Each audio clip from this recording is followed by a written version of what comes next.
La dignitat és el principi de tot. Una persona que té dignitat és una persona que té llibertat.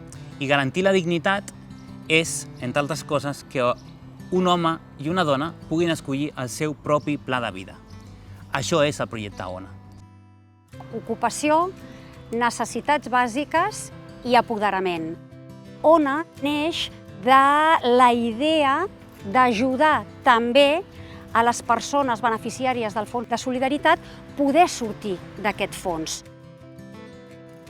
Des de Creu Roja estem molt satisfetes de poder treballar amb Aigües de Barcelona perquè ens permet atendre a totes aquelles persones que estan en una situació de pobresa energètica i que, per tant, els podem acompanyar a sortir d'aquesta situació que tenen actualment.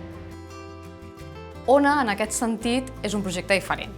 Com estem treballant totes les seves necessitats, intentant donar una resposta integral, ens trobem que l'equilibri que hi ha amb la persona és molt millor. Hi ha un canvi d'actitud, hi ha una activació, hi ha una millora emocional molt important que fa que la persona es pugui enfocar més de cara al que vol assolir. Ahora soy más segura de mí misma. Ahora no tengo miedo a ningún trabajo, a ninguna entrevista. Me llaman para una entrevista y voy enseguida. Projectes així va molt bé. Crec que les grans empreses haurien de posar el seu granet de sorra per intentar ajudar els més vulnerables i així que guanyin confiança en ells mateixos, ajudar-los una mica i assessorar-los.